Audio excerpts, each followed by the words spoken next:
अस्सलाम वालेकुम दोस्तों, की हाल चाल है। मैं थोड़ा मेज़बान मोहम्मद शाद। उम्मीद है कि सारे भरा खैरियत ना होंगे। लुटर मंडी अज आए हैं, चलते हैं मंडी, चल के देखते हैं कि रेट शेट है, की सूरत हाल है। उस तो पहले जे अगर चैनल को सबसक्राइब नहीं किया, चैनल को सबसक्राइब करो तो नाल आ जाएगा बेल आइकन, उन्होंने मेरा बहुत आगे जी वीडियो लाइए साढ़े भरावां नूं बर वक्त इतला मिले। तो लाइक लाजमी करा करो, बिल्कुल फ्री है, नाले वीडियो एंड तक देखा करो यार, बड़ा फायदा होता है सानूं। तो कॉमेंट लाजमी करा करो, कॉमेंट जोड़ा ना कॉमेंट एक राय होंगी थोड़ी जो असीं लाजमी रीड करते हैं। दुध कितना खाया दे थले दो टाइम का? बच्ची बच्चा पिछे बच्चा 10 किलो दो टाइम का। मुल छोले का की कर रहे? 1,10,000। नंबर शंबर है आपने को? मोबाइल नंबर बोलो तो। 0304 हाँ जी 13 हाँ जी 73 353। नाम की अपना? गुलाम रसूल। 1,10,000 है जी माशाल्लाह, फुल आ गया फोटो। 1,10,000 रुपये।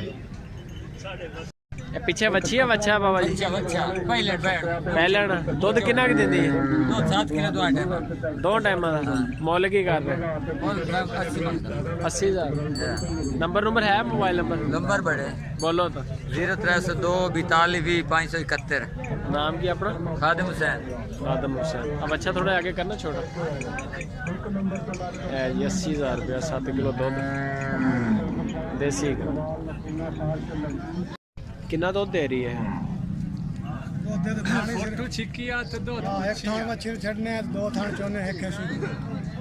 एक है नहीं का ते फिर कितना हो जाता दो थणा का? 4-5 किलो। पिछे बच्ची बच्चा बच्ची है। मुल की कर रहे? व्यापारी हो या घर दी? थोड़ी घर दी। 90,000 रुपया। एक थोड़ा मरिया हुआ है जी। 90,000 रुपये की जोड़ी। 10 किलो दूध है, तकरीबन 9-10 किलो दो टाइम। सुपर टीवी पाकिस्तान लिखोगे तो अपना चैनल निकल आएगा, उतों फिर तुम अपनी वीडियो देख सकते।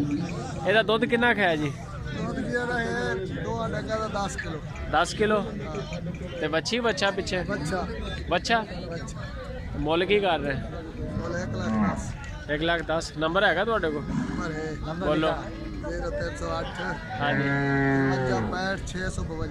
652। माशाल्लाह जी। 2 किलो का 10 टाइम 10 किलो 2 किलो दो टाइम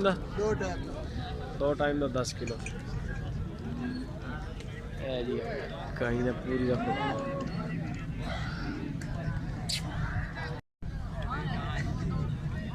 दुध कितना दे रही सर? पासे च मतलब दो थणा का। सही यानी कि 6 किलो दो चौं थणा का। बच्ची भी बच्चा पिछे?